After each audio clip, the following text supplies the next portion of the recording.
السلام علیکم ورحمۃ اللہ وبرکاتہ۔ بغیر وضو نماز پڑھنے والے کو حضرت علی نے حضرت عمر کو سزا دینے سے کیوں روک دیا؟ ایک ہلکی داڑھی والا شخص حضرت عمر بن خطاب اور حضرت علی رضی اللہ تعالیٰ عنہ کے پاس بیٹھا تھا۔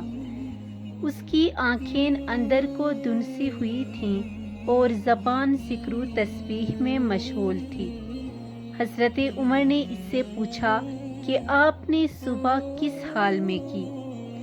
اس آدمی نے عجیب انداز سے جواب دیا کہ میں نے اس حال میں صبح کی کہ فتنے کو پسند کرتا ہوں اور حق بات سے کراہت کرتا ہوں اور بغیر وضو کے نماز پڑھتا ہوں، اور میرے لیے زمین پر وہ چیز ہے جو آسمان پر اللہ کے لیے نہیں ہے۔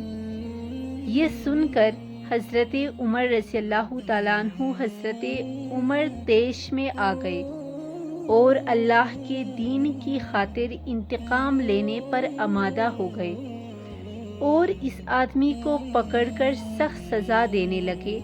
تو حضرت علی رضی اللہ تعالیٰ عنہ نے ہنستے ہوئے کہا، اے امیر المؤمنین، یہ شخص کہتا ہے کہ وہ فتنہ کو پسند کرتا ہے، اس سے مراد مال و اولاد ہے، جیسا کہ اللہ تعالیٰ اس فرمان میں مال و اولاد کو فتنہ کہا گیا ہے، اور حق کو ناپسند کرتا ہے، اس سے مراد موت کی ناپسندیدگی ہے، جیسا کہ اللہ تعالیٰ نے فرمایا،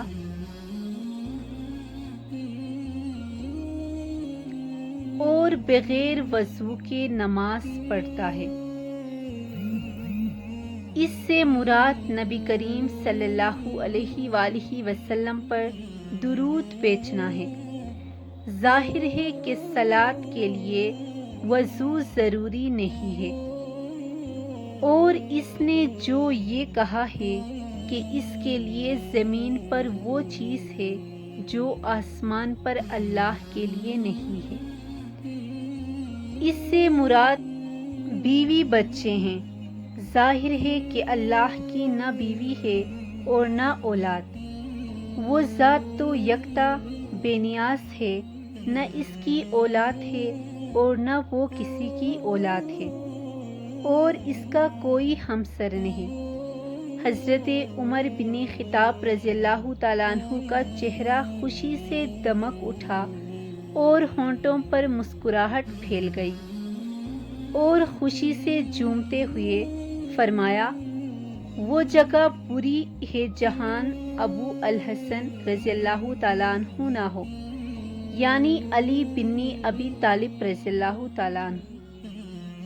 اگر میری ویڈیو اچھی لگی ہو تو اس چینل کو سبسکرائب کرنا مت بھولیے گا۔